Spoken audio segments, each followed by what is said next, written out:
Good evening, this is the hospitality class and I'm Jacob Gardner. Today we're going to show you how to make pizza, and that will show you the ingredients that you need. Okay, so you need 2.5 cups of warm water, 1 teaspoon of sugar, 2.5 teaspoons of instant yeast, 6 tablespoons of olive oil, and then 1.5 tablespoons of salt. And then we have cornmeal and flour. The flour is for kneading it after you have made your dough, and then the cornmeal is to put your pizza on so it doesn't stick. And then you need 7 cups of all-purpose flour. So first we're going to bloom our yeast. So we're going to put the sugar into the water and the yeast in. We're going to stir that around.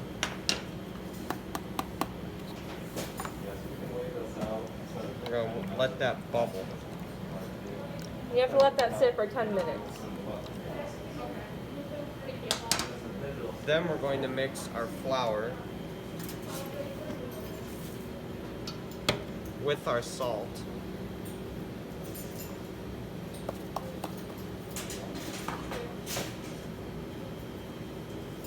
Combine that together.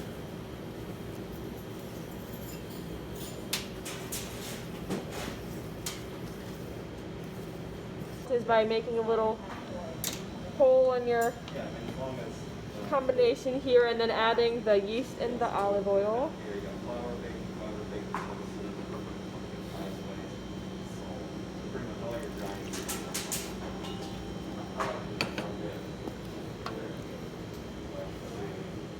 We're just going to mix that in so it forms a dough. You want to incorporate as much flour as possible into the mixture. Until it forms a shaggy dough, and then you can take it out and knead it. Okay, this is his shaggy ball form, and now we're going to sprinkle the surface so that he can knead it. And kneading is very important. How long do you have to knead for?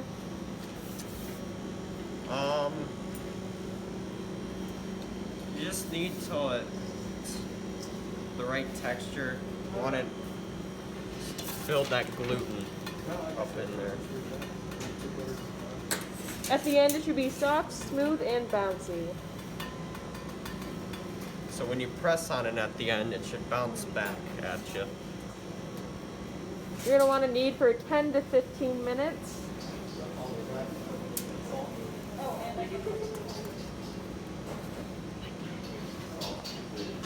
It's very important that you build the gluten. Building that gluten gives it the nice crunch, but it also gives it the nice chew as well.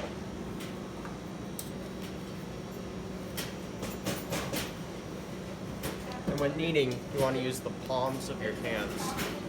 You want to fold it, press down, fold it, press down, and move forward. Tell them about how you use your straight arm around your tippy toes. So it's best to stand on your toes and push down and forward.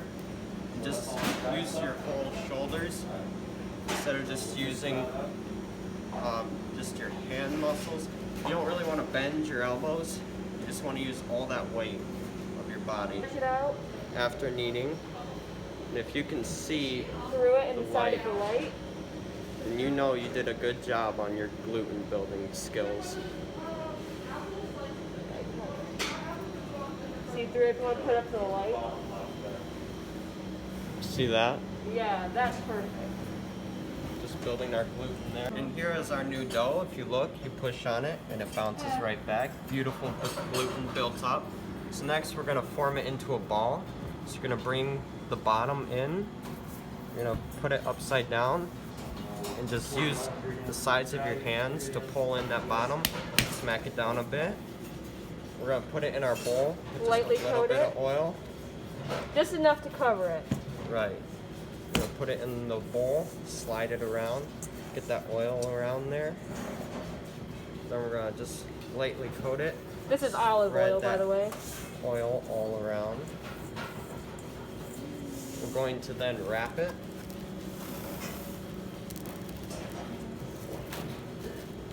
We're gonna let it sit out for an hour. Just to proof it. If you look, this is our beautiful dough now. This is what it should look like after an hour. It's nice and proofed. Great texture. You got that CO2 built in there. See those air bubbles? That means the gluten was working. We're gonna put it on there on a floured surface.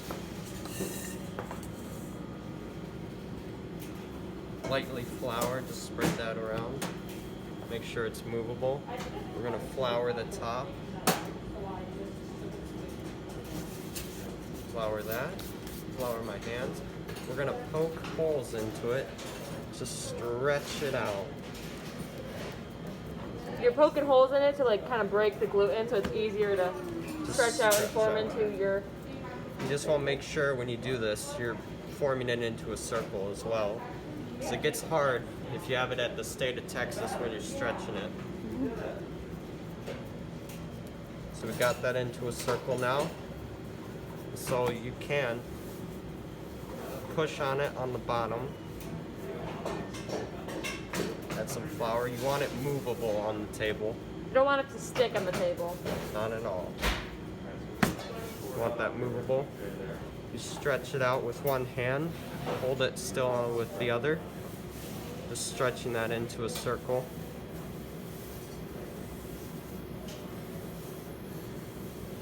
You want it stretched out evenly. After you are done doing this, we're getting your pizza together. You have a pizza peel, which is going to be like a cookie sheet, and your cornmeal. And then you're just going to want to take a little bit of this, and then sprinkle just enough so that when you put your pizza on it to put it in the oven, it will not stick and it's easy to slide right off of that onto your other cookie sheet. So just get this all nice. We're going to place our dough on there and check to make sure that it is slidable. It looks like it is. That way it's very easy to put inside of the oven. We'll just lift this up. Round it up onto your baking sheet. Beautiful. We're going to add our sauce there. You don't want to put too much sauce, just a light coating. And then you can spread it around with a ladle or use a spatula. It's your own preference. Or a Whatever spoon. you feel comfortable with. A spoon works too. Here's this if you want it. Just a light coating. You want to be about an inch and a half of crust. You don't want to do too heavy of ingredients. Just enough to taste the flavors, but not enough to not let your dough rise. Should we go grab some pepperoni? Okay, so we have our oven here with our beautiful pizza. And so we have to have it at 500 degrees and we're going to put it in there for 8 to 10 minutes until golden brown around the edges. So we're just going to open this up. And we have a Pizza stone here. and we've had it already. Woo, perfect. So We're gonna open the oven, pull it out with some tongs onto the baking sheet very carefully. look how beautiful that is. Nice and cold and brown. Just gonna slide it on here. Careful not to burn yourselves. Like I just did. Shut the oven, and it looks beautiful. Let's get a closer look. See what that pesto did? All that cheese and oh yes, sir. Beautiful piece of pie. How's the Boyne have the pizza pie?